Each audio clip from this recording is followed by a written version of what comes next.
Je m'appelle Théo Dumarski, je suis le président cofondateur de Frelo, une startup EdTech sociale et solidaire dans le domaine des technologies de l'éducation, des EdTech. Et je suis là pour vous parler aujourd'hui du projet Relier. Pour comprendre ce qu'est Relier, il faut déjà comprendre ce qu'est Frelo. Frelo, c'est une plateforme de blended learning, c'est-à-dire que c'est une plateforme à destination des formateurs et de leurs apprenants. Ce projet Relier, il a un objectif, c'est de faire en sorte que toute la formation professionnelle linguistique soit davantage basée sur le projet professionnel des demandeurs d'emploi, et en l'occurrence des demandeurs d'emploi qui sont exilés.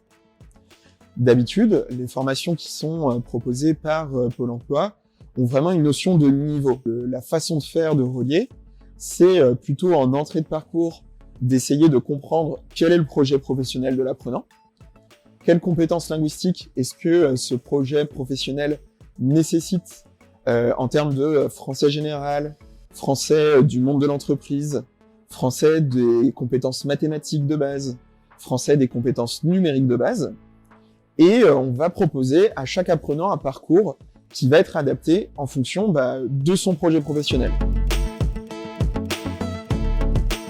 L'idée du projet, elle vient du fait que Rennes Formation et Nepsod Evolution, les deux partenaires avec qui on est embarqué dans le projet Relier, sont déjà des clients de Frelo. Et donc comme c'est des clients, on a l'occasion de souvent échanger avec eux, et ensemble, on a échangé sur quels pouvaient être les leviers qu'on allait proposer dans les formations linguistiques pour faire en sorte que le retour à l'emploi soit encore plus facilité que dans les actions de formation Pôle emploi traditionnelles. Le projet avait une première phase, donc une phase d'avant-projet qui est encore en cours, qui consistait à créer des contenus sur des thématiques de français professionnel, de français des mathématiques et de français du numérique. Et à partir de fin mars, on va commencer à accueillir des personnes réfugiées. On va accueillir les stagiaires pendant plus d'1 an. Pendant cette durée-là, on va continuer à enrichir les contenus qu'on met à disposition des formateurs et de leurs apprenants sur la plateforme.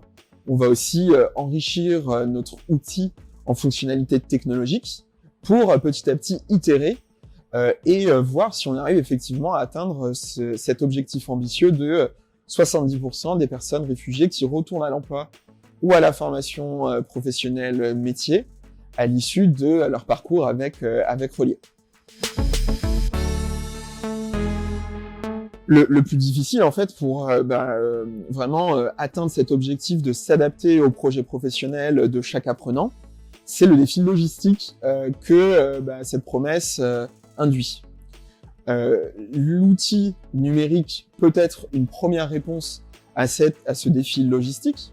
Ce qui est difficile, c'est de faire en sorte que pendant que certains apprenants prennent des cours, d'autres travaillent sur des sujets en parallèle des cours donnés par les enseignants pour renforcer leurs compétences. Tout le défi et tout l'enjeu de Relier, c'est de trouver la bonne complémentarité entre la solution logistique dans la mise en place de l'agenda de formation et la solution numérique qui permet d'avoir cette flexibilité dans cette mise en place de l'agenda. Et donc on est en plein dans cette phase-là de défi logistique. Et l'objectif, c'est de l'avoir résolu avant le lancement des formations qui va se dérouler fin mars, début avril.